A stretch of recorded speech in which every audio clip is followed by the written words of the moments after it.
Hello दोस्तों, आप सभी का स्वागत है researchforyou.in के दूसरे वीडियो में, जहां पे हमें जानेंगे कि हम अपनी थीसिस में या अपने स्टडीज़ में या अपने रिसर्च में लिटरेचर रिव्यू कैसे ले सकते हैं या कैसे असम्बल कर सकते हैं, कैसे उसको फॉर्मेट में लेकर आ सकते हैं, कैसे जान सकते हैं, सोर्सेज क्या क्या हैं, बहुत सारी चीज़ें वहाँ सीखेंगे।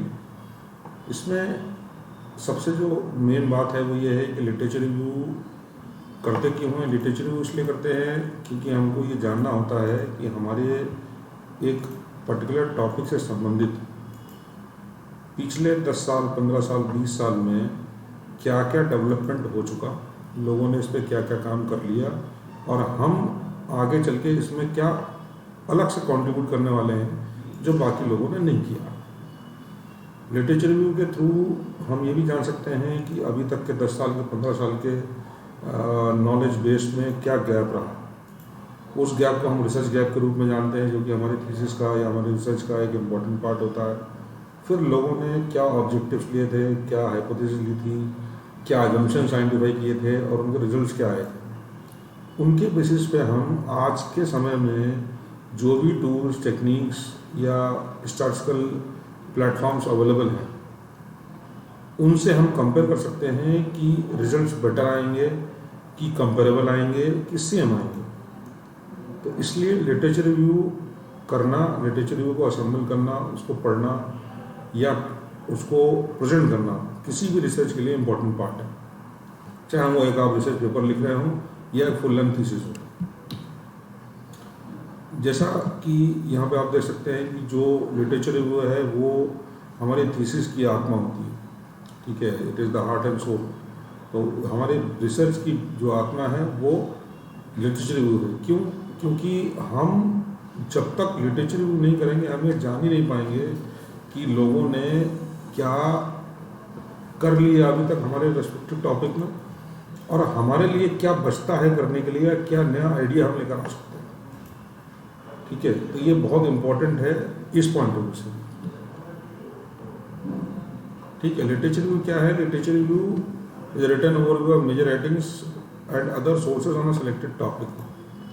मेजर राइटिंग्स का मतलब यहाँ पे क्या है कि वो राइटिंग्स या वो रिसर्च पेपर्स, थीसिस, आर्टिकल्स जो लोगों ने लिखे हैं अपने हिसाब से, अपने समय अनुसार। ठीक है, उस समय में उस पर्टिकुलर जगह पे जो भी लोगों की समस्याएं रहीं, जो भी उन्होंने जाना समझा, उसको उन्होंने अपने अपने रूप में प्रेजेंट किया और उसको हम एक लेवल आगे लेकर जाते हैं। जो सोर्सेज हम लेते हैं, जैसा कि आप यहाँ देख सकते हैं, सोर्सेज क्या है? रिसर्च जर्नल्स हो गए, आर्टिकल्स हो गए, बुक्स हो गए, गवर्नमेंट रिपोर्ट्स हो गए, वेबसाइट्स हो गए, लिटरेचर रिव्यूज़ या कह लीजिए डिस्क्रिप्शन के फॉर्म में या किसी भी रूप की समरी, वो हम अपने लिटरेचर रिव्यू में जोड़ सकते हैं। ये कुछ चीज़ें हैं जो बेसिक्स कहते हैं इनको हम। इसमें जैसे पहला है कि आपको टॉपिक पे बहुत ही श्योर होना चाहिए। दूसरा पॉइंट कहता है कि आपको अपने टॉपिक को जब आप बिल्कुल ही कंफर्म हो जाए तो उसी टॉपिक को आपको छोटे छोटे पार्ट्स में डिवाइड करना होता है। फिर आपको वो प्लेसेस या वो एवेन्यूज़ ढूंढने होते हैं जहाँ से आपको रिव्यूज़ या डेटा या बाकी चीज़ें मिल सकती हैं। फिर एक बार जब सारे एवेन्यूज़ आपने आइडेंटिफाई कर लिए, उसके बाद आपको उनको वापस से रिवैल्यूएट करना पड़ता है कि इसमें से सही एवेन्यूज़ कौन से हैं जहाँ से हमको एक्चुअली रैंडम डेटा नहीं मिलके सही रूप में डेटा मिलेगा। फिर सबसे जो इम्पोर्टेंट पार्ट उसमें जो नेक्स्ट वाला है वो है कि आपको टेक्स्ट और रेफरेंस बुक्स पढ़नी होती है। टेक्स्ट और रेफरेंस बुक पढ़ने से जो सबसे बड़ा फ़ायदा है वो ये होता है कि आपको एक क्रोनोलॉजिकल फॉर्म में पर्टिकुलर कंसेप्ट का डिटेल मिलता है कि पिछले 10 साल, 15 साल में किन किन लोगों ने क्या क्या मॉडल दिए, किन किन लोगों ने क्या क्या थ्योरीज दी और कैसे कैसे उसमें फर्दर डेवलपमेंट्स हुए और बेस कंसेप्ट क्या, ये चीज़ें आपको बुक से मिलती हैं। फिर दूसरा पॉइंट हो गया इसका रिसर्च पेपर। रिसर्च पेपर उसी तरह है जैसे कि आज की डेट में नए नए आइडियाज़ आप गूगल पे और जैसे कि मैं आपको इसका बहुत अच्छा एग्जांपल दे सकता हूँ, जैसे कि शार्क टैंक है। शार्क टैंक यूएस बेस्ड एक शो है, रियलिटी शो है, जिसमें कि लोग आते हैं और अपने बिजनेस के आइडियाज़ आकर शेयर करते हैं। ये बिजनेस के आइडिया बेसिकली रिसर्च का आउटकम्स होते हैं। ठीक है, जो बेसिक उसके पीछे कह लीजिए जो सिस्टम काम करता है वो रिसर्च का ही सिस्टम है कि लोग ये देखते हैं कि लोगों और बाकी लोगों ने क्या नहीं बनाया जो हम मार्केट में दे सकते हैं और वो एकदम से सक्सेस हो जाएगा। तो खैर कोई चीज़ एकदम से सक्सेस नहीं होती है, टाइम लगता है, लेकिन फिर भी लोग अपने आइडियाज़ लेकर आगे आते हैं, रिजेक्ट भी होते हैं, एक्सेप्ट भी होते हैं, कभी कभी चेंजेस बताए जाते हैं। तो यही सेम काम रिसर्च में होता है कि आपको कभी कभी रिजेक्ट हो जाता है, कभी कभी थोड़ा बहुत चेंज बता देते हैं, कभी कभी थोड़ा सा और उसमें रेक्टिफिकेशन हो जाता है।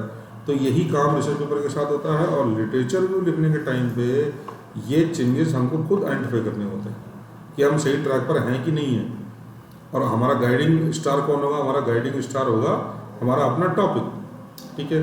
फिर बहुत सारे आर्टिकल्स न्यूज़पेपर में आते हैं, गूगल न्यूज़ पे बहुत सारे आपका कह लीजिए कि मिलेंगी चीज़ें मिल जाएंगी जो आपको इसमें गाइड करेंगी। फिर लास्ट में क्या है, आपको सारा मटेरियल जो है ना एक टेबल फॉर्म में रखना होता है जो कि पढ़ने में और समझने में और दूसरे को समझाने में आपको आसान होगा। फिर आपने जो सारा इकट्ठा किया है मटेरियल, वो मटेरियल अपने गाइड को, अपने सीनियर्स को, अपने कोलीग्स को, पीयर्स को आप दिखाएं, उनसे एडवाइस लें इसमें क्या रखना है, क्या नहीं रखना है, क्या चेंज कर सकते हैं, क्या हटा सकते हैं, क्या ऐड कर सकते हैं, ठीक है। फिर जब सारे फीडबैक आपको सारी जगह से मिल जाए, फिर आप उसमें अपने हिसाब से कुछ कुछ चेंजेस करें और फिर आपका फाइनली ये लिटरेचर रिव्यू पार्ट तैयार हो जाएगा। ठीक, एक एक करके अब इन टॉपिक्स को देखते हैं। पहला है कि टॉपिक के हिसाब से कि अगर आप अपने टॉपिक में कॉन्फिडेंट है तो आपका आधे से ज़्यादा काम हो गया। टॉपिक का रिसर्च करना है, ये हमने इससे पहले वाली वीडियो में आपको बताया, ठीक है। उसको आप देखेंगे, जो फर्स्ट वीडियो हमारे चैनल का है उसमें हमने आपको टॉपिक सेलेक्ट करने के बारे में एडवाइस दी है, आप उसको देख सकते हैं, उससे आपको बहुत सारी जानकारी मिलेगी, ठीक है। इसका क्या मतलब हुआ कि हमको जो टॉपिक हमने एक बार चूज़ कर लिया, टॉपिक चूज़ करने में टाइम लगता है। टॉपिक चूज़ करने के लिए बहुत सारे एवेन्यूज़ आपको देखने होते हैं, लोगों से मिलना होता है, समस्या आइडेंटिफाई करनी होती हैं, ठीक है। उसके बाद बहुत सारे पेपर्स पढ़ने होते हैं, बहुत सारी स्टडीज़ देखनी होती हैं, मार्केट इवैल्यूएशन करना होता है, तब जाकर आप किसी टॉपिक पर पहुँचते हैं। फिर जो टॉपिक आपने ले लिया, आपको उस टॉपिक पे फिक्स रहना होता है कि हमें चेंज नहीं करना। फिर क्या करना है, उसी टॉपिक में से कुछ कुछ कीवर्ड्स आइडेंटिफाई करो। कुछ एक कीवर्ड्स, आपका एक लंबा एक लाइन, 2 लाइन, 3 लाइन का एक टॉपिक है, उसमें से आप कुछ कीवर्ड्स आइडेंटिफाई करो जो आपको मटेरियल सर्च करने में मदद करेंगे, ठीक है। और जो टॉपिक आपने चूज़ किया है, अगर वो बिल्कुल ही नया है, जैसे कि नैनो टेक्नोलॉजी हो गया, आर्टिफिशियल इंटेलिजेंस हो गया, 7 Cs टेक्नोलॉजी हो गया, या इस तरह की और भी जो स्ट्रैटेजीज हैं वो आपने मार्केटिंग में या मैनेजमेंट में या सेल्स में, ऑपरेशंस में आपने ली, जो अभी रिसेंटली लॉन्च हुई हैं, तो उसमें बहुत ज़्यादा बैकअप नहीं मिलेगा आपको, लेकिन फिर भी कम से कम 10 साल का तो डेटा आप ले ही, ठीक है। जो टॉपिक आपने लिया, फिर आप सेकेंड पॉइंट क्या था, break the topic into small parts, छोटे छोटे पार्ट्स में डिवाइड करें या फाइनली अप्रोप्रिएट कीवर्ड्स आइडेंटिफाई करें। जैसे कि यहाँ पे आपकी सुविधा के लिए एक टॉपिक का मैंने लिया है, ये मेरा एक स्कॉलर था, उसने ये टॉपिक लिया था और अभी आज की डेट में राजस्थान यूनिवर्सिटी में उसका थीसिस सबमिट है और वो एक अच्छी यूनिवर्सिटी में प्रोफेसर है। टॉपिक क्या कहता है, evaluation of brand performance of financial product with special reference to newly launched equity mutual funds. ऐसे देखने में टॉपिक समेटिव लगता है कि इसमें सब कुछ आ गया, लेकिन नहीं, सब कुछ नहीं आया। कीवर्ड्स क्या हो सकते हैं? कीवर्ड्स क्या है? पहला है ब्रांड परफॉर्मेंस, जो कि स्पेसिफिकली मार्केटिंग का पॉइंट ऑफ व्यू हो गया। फिर brand performance of mutual funds. Brand performance of mutual funds का मतलब कि पर्टिकुलर मार्केट में जो म्यूचुअल फंड ऑलरेडी ऑपरेटिव हैं, उनका क्या सिस्टम है, वो कैसे काम कर रहे हैं और उनकी परफॉर्मेंस क्या है ब्रांडिंग के पॉइंट ऑफ व्यू से, ठीक है। वो टॉपिक यही है। फिर performance of mutual fund in recent past. Actually mutual funds की सिर्फ बात करें तो पिछले 10 साल में, 15 साल में, 20 साल में उन्होंने या म्यूचुअल फंड्स ने क्या मार्केट का स्टेचर गेन किया, वो देखना। रिसेंट पास हुआ तो 10 से 15 साल, ठीक है। परफॉर्मेंस ऑफ पेरेंट कंपनीज, ये क्यों इंपॉर्टेंट है? क्योंकि कोई भी म्यूचुअल फंड अकेला म्यूचुअल फंड लॉन्च नहीं हुआ, सिर्फ यूटीआई के अलावा। यूटीआई भी पहले बैंक होता था, जो कि आज एक्सिस बैंक के नाम से जाना जाता है, ठीक है। वो भी एक बैंक ही था बेसिकली। तो सबसे बड़ा जो म्यूचुअल फंड इंडिया में आया था वो यूटीआई का था। उसके बाद से हर एक बैंक ने, हर एक फाइनेंशियल इंस्टीट्यूशन ने अपने म्यूचुअल फंड मार्केट में लॉन्च कर दिए। ठीक है, तो पेरेंट कंपनी का मतलब कि अगर यूटीआई का म्यूचुअल फंड है तो एक्चुअली यूटीआई का क्या परफॉर्मेंस रहा है फाइनेंशियल टर्म्स में स्टॉक मार्केट में, ठीक है, उसके हिसाब से हम उसके द्वारा लॉन्च किए गए म्यूचुअल फंड की परफॉर्मेंस को जज कर सकते हैं। तो ये कुछ कीवर्ड्स हो गए जिनके आधार पर आप अपने टॉपिक को जस्टिफाई कर सकते हैं या रिलेटेड मटेरियल ढूंढ सकते हैं। फिर find the avenues and reevaluate the avenues. Avenues बहुत सारे होते हैं।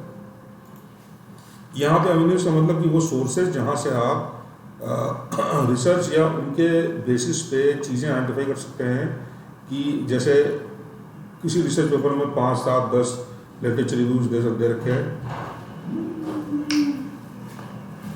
ठीक है, तो वो 5, 7, 10 एवेन्यूज में उसमें क्या बोल रखा है, क्या क्या रखा है, ठीक है, वो सब आपके काम का है। आप उसको सब एक जगह इकट्ठा करें। ये मत सोचे कि ये काम का होगा कि नहीं होगा, अभी नीचे लेवल पे कुछ मत सोचो, आप सब एक जगह रखते जाओ, ठीक है, और फाइनली वो बाद में देखेंगे कि हाँ भाई ये जब रिवैल्यूएशन का टाइम आएगा तब देखेंगे कि एक्चुअली हमारे काम का रहा कि नहीं रहा, ठीक है। अब इसमें एवेन्यूज क्या हो सकते हैं, जैसे कि आपके रिसर्च पेपर्स हो गए, कुछ ऑनलाइन जर्नल्स हो गए, कॉन्फ्रेंसेज हो गए, सेमिनार्स हो गए। कॉन्फ्रेंसेज सेमिनार्स का मतलब यहाँ पे कि आपको कॉन्फ्रेंसेज सेमिनार्स में क्या होता है कि आपको राइटअप्स मिलते हैं, 2 पेज, 10 पेज, 15 पेज के राइटअप्स मिलते हैं, जिन राइटअप्स को आप अपने फॉर्म में ले सकते हैं। फिर आपको खुद बैठकर कुछ नोट्स लेने होते हैं कि आप कॉन्फ्रेंस अटेंड करिए, सेमिनार अटेंड किया आपने, जैसे कि लास्ट 2 साल में कोविड टाइम में बहुत सारे वेबिनार्स हुए, तो वेबिनार्स हो गए, आप उनको रिकॉर्ड कर लें, सिंपल इज दैट। अभी आज के समय में तो ऐसे फ़ोन आ गए जिनमें आप 2 घंटे 3 घंटे की रिकॉर्डिंग आसानी से कर सकते हैं। तो अगर कोई आपको लगता है कि आदमी अच्छा बोल रहा है, जो स्पीकर है वो अच्छी बात कर रहा था, आप उसको रिकॉर्ड कर सकते हैं और बाद में उसका रेफरेंस ले सकते हैं, ठीक है। फिर paper quoted in other studies, जो बहुत सारी स्टडीज होती रहती है मार्केट में, तो उनके कोट जो उन्होंने बताए या जो उन्होंने बातें करी उनको आप अपने रिसर्च में कोट कर सकते हो। Paper similar to your topic. यहाँ पे पेपर का मतलब सिर्फ पेपर से नहीं है, यहाँ से पेपर्स का मतलब है कि research papers as well as research studies जो आपके टॉपिक से मिलते जुलते हों। एग्जैक्ट सेम हो कोई जरूरी नहीं है, कुछ भी मिलता जुलता होगा ना, एक भी कंपोनेंट मिलता जुलता होगा तो आपका काम का है नहीं, ठीक है। फिर उसके बाद जो अगला पार्ट है वो रिवैल्यूएशन है उन्हीं एवेन्यूज का। रीइवैल्यूएशन क्या कहता है कि आपको बेसिकली इंटरनेशनल जर्नल्स में कंसंट्रेट करना है, क्योंकि इंटरनेशनल जर्नल्स में वही पेपर पब्लिश होते हैं, जैसे कि स्कोपस में इंडेक्स जर्नल है, यूजीसी केयर में आने वाले जर्नल है, ठीक है, एससीआई के पेपर्स हैं। तो ये वो एवेन्यूज होते हैं जहाँ पे सिर्फ ऑथेंटिक पेपर्स ही छपते हैं। तो हमारे लिए आज के समय में जहाँ पे 90% काम कट कॉपी पेस्ट पे होता है, तो हमारे लिए ऑथेंटिसिटी मेंटेन करना सबसे बड़ा इशू है। तो अगर इंटरनेशनल जर्नल्स को आप परस्यू कर रहे हैं तो आपके लिए फायदे हैं, ठीक है।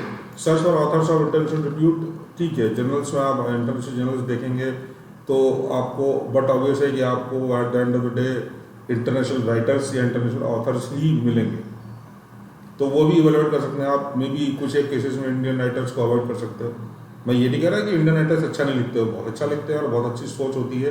बेसिक आइडिया जो आज की डेट में ऑल ओवर द वर्ल्ड 70% जो डेवलपमेंट्स है वो इंडियन माइंड्स की देन है, मैं ये नहीं कहता। लेकिन हाँ, जो फॉरेन ऑथर्स हैं उनका एक सिस्टम होता है जिनको कि हम ये कह सकते हैं कि डेवलप्ड कंट्रीज से बिलोंग करते हैं, तो उनकी जो सोच है या उनको लिखने का तरीका है वो हमसे थोड़ा सा एक स्टेप आगे होता है, ठीक है। वो जो कोट्स देते हैं, जो वो रेफरेंसेस देते हैं, वो डिफरेंट होते हैं हमसे थोड़ा बहुत, तो ठीक है। अगर हम इंटरनेशनल रिव्यू के जर्नल्स को देखेंगे तो हमारे लिए फायदा है। Compare the quality on the basis of citations, अच्छा पेपर आइडेंटिफाई करने का एक तरीका है। जिस रिसर्च पेपर के या जिस स्टडी के 100 से कम साइटेशंस हों उसको आप मत करें। जिस भी रिसर्च पेपर के 100 से कम साइटेशंस हों उसको आप सेलेक्टिव मत करो कि ठीक है ये काम का नहीं है। देखिए आज की डेट में गूगल स्कॉलर पे साइटेशंस अटेंड करना कोई बहुत बड़ा काम नहीं है, लेकिन अगर किसी राइटर के 100 साइटेशंस हैं तो इसका मतलब है कि लोग उसको पसंद कर रहे हैं, समझ में आ रहा है और वो कहीं ना कहीं रेलिवेंट है, ठीक है। Look for freelance point of view, ठीक है। फ्रीलांस पॉइंट ऑफ व्यू मतलब आपके कोलीग्स, आपके पीयर्स, आपके टीचर्स, आपके फ्रेंड्स, फैमिली मेम्बर्स या और भी इस तरह के लोग जो फ्रीलांस एडवाइस फ्री की दे सकते हैं, तो फ्रीलांस एडवाइस हो गई, ये रिवैल्यूएशन का पार्ट हो गया। फिर read the text book and reference book related to the topic. जैसा कि मैंने पहले भी बताया कि जो किताबें होती हैं ना, वो मनुष्य की सबसे अच्छी दोस्त होती हैं। तो books are having all the knowledge, but obviously क्योंकि बुक्स जो है वो हमेशा जो समाज में चल रहा है उसका रिफ्लेक्शन होती हैं, और वही चीज़ें बुक्स में आती हैं जो ऑलरेडी सोसाइटी में चल रहा है। ठीक है, सिर्फ एक ऑथर की बुक पर कंसंट्रेट नहीं करें, look for the reference quoted in the book chapter. बहुत सारे रेफरेंसेस आपको चैप्टर्स में दिए होते हैं, उन पे भी आप बातचीत कर सकते हैं, समझ सकते हैं, देख सकते हैं, वो भी आपके काम में आएंगे। ठीक है,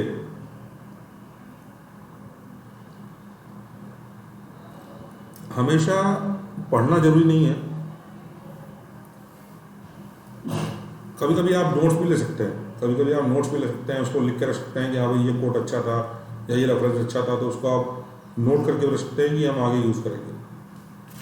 ठीक है, you will get a better idea regarding recent developments.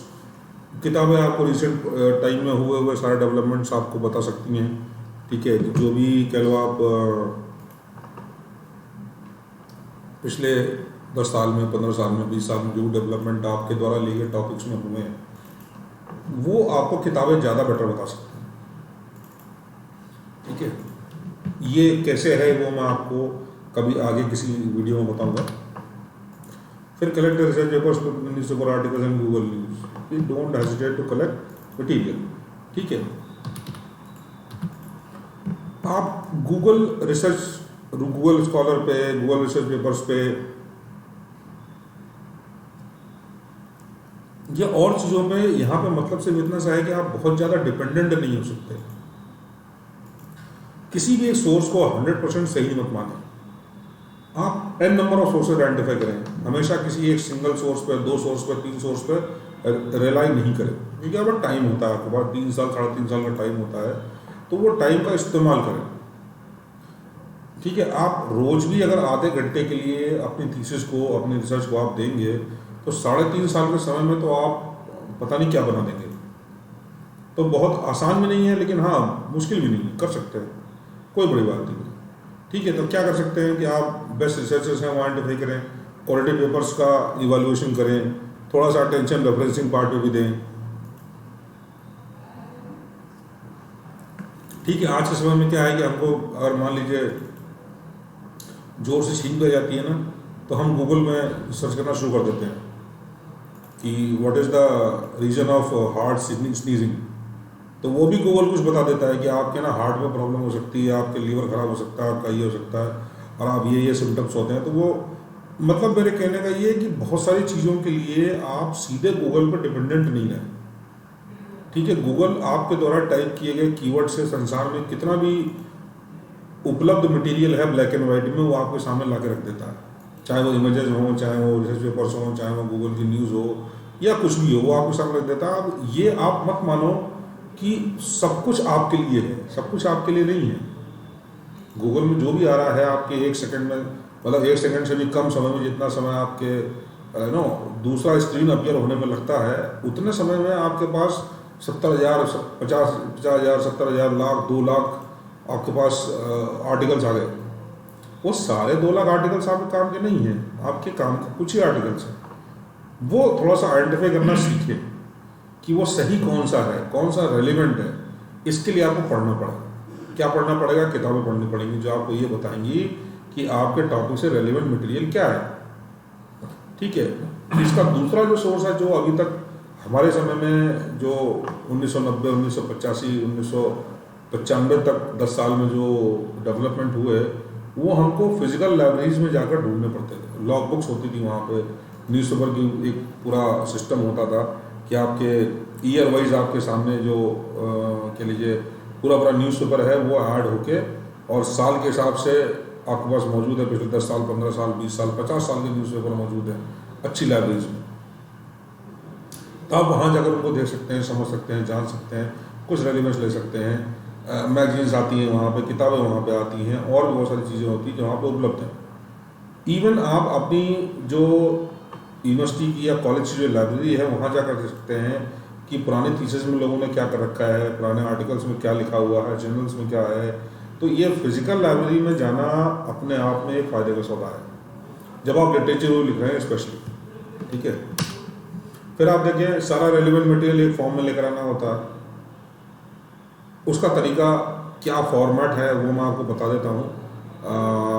Exact scenario क्या है वो हम तब डिस्कस करेंगे जब हमारा नेक्स्ट वीडियो आएगा, जिसमें मैं आपको ये बताऊंगा कि रेफरेंसेस कैसे पुट करने होते हैं, तब आपको सही स्थिति का पता चलेगा। फिलहाल ये एक फॉर्मेट है, आप देखें। सबसे पहले डिटेल दे दिया, डिटेल में क्या आ गया, राइटर का नाम आ गया, ईयर आ गया, ठीक है ना, टॉपिक आ गया, या कह लीजिए जो उसने व्यक्ति ने या जो राइटर ने जो टॉपिक लिया था वो आ गया, और वो कहाँ छपा है वो आ गया। फिर आउटकम्स आ गए शॉर्ट में, बहुत शॉर्ट में सिर्फ आप समझ लीजिए कुछ एक वर्ड्स में आपको पूरी रिपोर्ट के आउटकम्स लिखने होते हैं कि हाँ भाई इसके बेसिक आउटकम्स ये थे, ठीक है। टाइटल तो खैर आ ही गया, अब चाहें तो वापस लिख सकते हैं, नहीं चाहें तो ये वाला कॉलम हटा सकते हैं, ठीक है। फिर सबसे इंपॉर्टेंट लास्ट में है गैप, कि अगले ने जो रिपोर्ट लिखी थी या जो रिसर्च था वो 2011 में लिखा था, और अगर आप 2022 में कोई रिपोर्ट लिख रहे हैं या थीसिस लिख रहे हैं तो उसके में और आपके अप्रोच में क्या डिफरेंस है उसको बोलते हैं रिसर्च गैप। वो कोड करना बहुत ज़रूरी है, तो आप लास्ट वाले कॉलम में गैप लिखें, ठीक है। तो ये फॉर्मेट है, इसको ध्यान में रखें। या आपको 10, 20, 50, 100, 200, 500 आर्टिकल्स या और भी जो एवेन्यूज़ हैं उनको आप यहाँ अलग अलग फॉर्म में लिख सकते हैं, ठीक है। बाद में ठीक है आप अपने हिसाब से कम ज़्यादा कर सकते हो, लेकिन फिलहाल जो भी आपके सामने आ रहा है उसको एक बार तो स्टेबल फॉर्म में लेकर आना, ठीक है। फिर फीडबैक लो। फीडबैक बहुत सारे लोगों से, चीज़ों से, जगहों से आ सकता है। कहाँ से आ सकता है? सीनियर्स को दिखाओ, गाइड्स को दिखाओ, अपने दोस्तों को दिखाओ, फैमिलीज को दिखाओ, पीयर्स को दिखाओ, कोलीग्स को दिखाओ, उन सब से कुछ फीडबैक लो जिसका इंटरेस्ट हो। हर एक को मत दिखाओ। अपनी माता जी को आप दिखाएंगे, अगर वो माता जी हाउस वाइफ हैं, ठीक है, और आपसे एक जनरेशन ऊपर है, तो फिर उनके लिए बड़ा मुश्किल है आज की डेट में आइडेंटिफाई करना कि 7C स्ट्रैटेजी क्या होती है। माता जी को शायद नहीं मालूम हो, शायद पिताजी को भी नहीं मालूम हो। हाँ, हो सकता है आपके बड़े भाई या आपकी बड़ी बहन को या आपसे छोटी बहन को पता हो या भाई को पता हो, माता जी पिताजी को नहीं पता होगा, मे बी प्रोवाइड कि वो मार्केटिंग के प्रोफेसर नहीं हो, ठीक है। तो बहुत ज़रूरी नहीं है ऐसा कि आप सबका फीडबैक आपके लिए इंपॉर्टेंट है, लेकिन हाँ कुछ एक का इंपॉर्टेंट है, आपके पीयर्स का इंपॉर्टेंट है, आपके कोलीग्स का इंपॉर्टेंट है, गाइड का इंपॉर्टेंट है, आपके टीचर्स का इंपॉर्टेंट है, आपके यूनिवर्सिटी या कॉलेज में जो आपका HOD है उसका इंपॉर्टेंट है, आपके सीनियर्स हैं वो आपको सही राय दे सकते हैं। तो उन सब का फीडबैक इकट्ठा करो और उसमें से रेलिवेंट फीडबैक चूज करो जो आपकी स्टडी के लिए काम में आता हो, ठीक है। अब इसके बाद आप जाने के लिए रेडी हैं। आप जहाँ चाहें, जैसे चाहें वैसे अपने रिपोर्ट को या अपने रिव्यू को प्रेजेंट कर सकते हैं। जो हम अगला वीडियो आपको देंगे उस वीडियो में हम ये डिस्कस करेंगे कि इकट्ठा किए हुए लिटरेचर रिव्यू को इन पेपर प्रेजेंट कैसे करते हैं, एक काम। दूसरा काम जो हम आपको बताएंगे वो दूसरा ये होगा कि आपके कितने तरह के रेफरेंसेस होते हैं और वो किस किस तरह की स्टडीज़ में काम में आते हैं, ठीक है। MLA एक स्टाइल हो गया 1 to 6, APA एक स्टाइल हो गया, ठीक है। इसके अलावा बहुत सारे और भी स्टाइल्स होते हैं रेफरेंसिंग के, तो क्यों, कहाँ और कैसे करने होते हैं वो हम आपको बताएंगे, जिससे कि आपको ये पता चलेगा कि जो लिटरेचर रिव्यू आपने इकट्ठा किया है वो प्रेजेंट कैसे करता है। वो इम्पॉर्टेंट है क्योंकि एक बार रेफरेंसिंग हो गई, रेफरेंसिंग होने के बाद फिर आप उसको वापस पलट नहीं सकते, ठीक है। तो वो हम आपको बताएंगे कि आप कैसे कर सकते हो और क्या, कहाँ, देश के किस भाग में किस तरह के रेफरेंसेस, किस तरह की स्टडीज़ में किस तरह के रेफरेंसेस का इस्तेमाल होता है और हम कैसे आसानी से काम कर सकते हैं, ये हम आपको नेक्स्ट वीडियो में बताएंगे। तो अगर आप सही में हमारा नेक्स्ट वीडियो देखना चाहते हैं तो प्लीज़ हमारे चैनल को सब्सक्राइब करें, जिससे कि आपको नोटिफिकेशन मिल सके कि अगले वीडियो कब आ रहा है।